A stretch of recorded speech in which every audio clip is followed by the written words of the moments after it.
In 2003, heavyweight champion Mike Tyson filed for bankruptcy. He was $30 million in debt. This happened despite him earning over $300 million throughout his boxing career.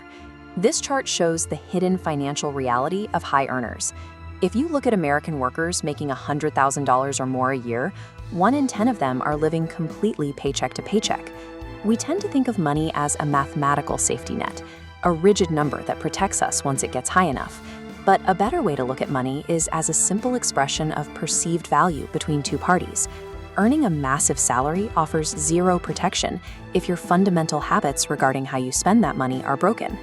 To break the cycle of being broke, we need to stop obsessing over the size of our paychecks and start looking closely at the psychological wiring that forces us to endlessly consume.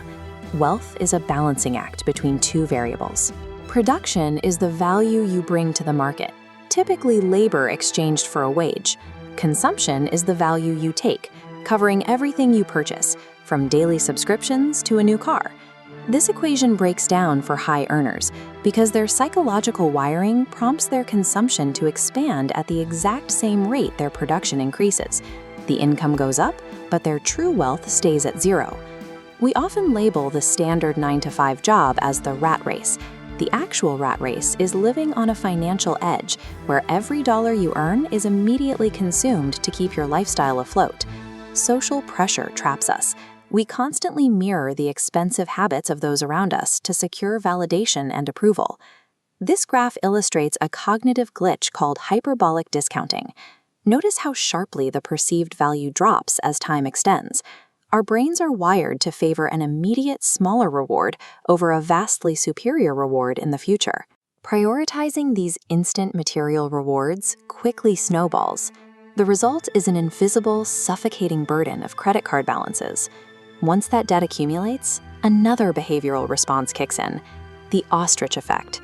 People actively refuse to check their financial statements because confronting the reality of their debt causes acute emotional pain.